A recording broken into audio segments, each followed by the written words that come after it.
Mluv k nám, Bože, dnes a denně znova, ať slyšíme vždy tvá věrná sladká slova.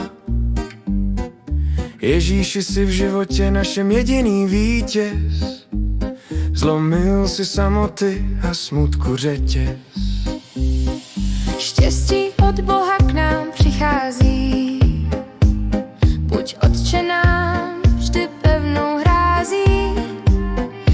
Dej nám, Bože, tvou vůli nalézat, v životě sílu milovat, lásku zalévat. Oheň svůj v nás vždy rozhorluj, svým životem, Bože, posvěcuj.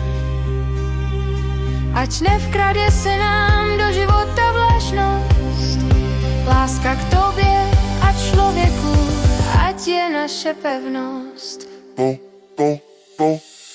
Radost v srdci, ať vždy, Bože, máme,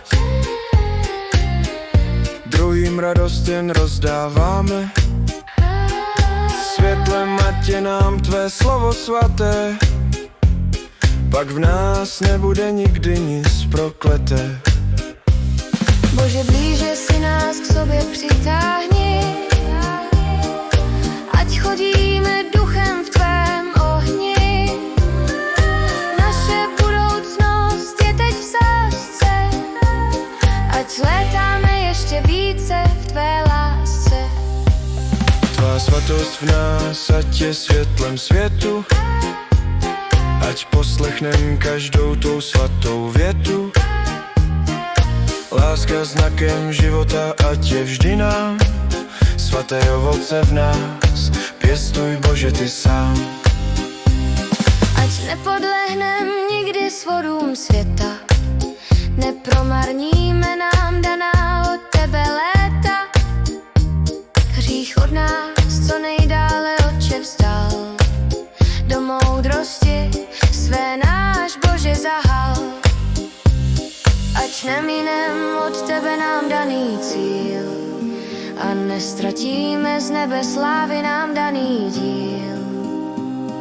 Ať nezatemní naši mysl světa starosti, věříme, že nám dáš vždy všeho, Otče, dosti. Z kamene ať není nikdy naše srdce, ať milosrdné jsou vždy naše ruce.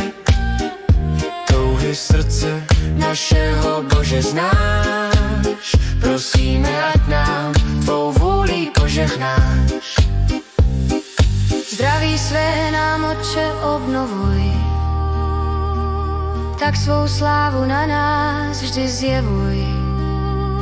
Ať milujem se celý život svůj, v Ježíši Kristu nás, Bože, vybuduj.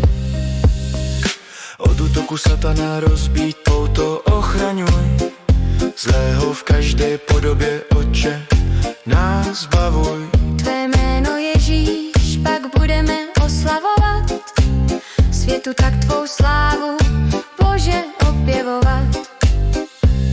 Jak dobrý a věrný jsi, Bože, k nám, děkujem, Bože, že jsme tvůj chrám.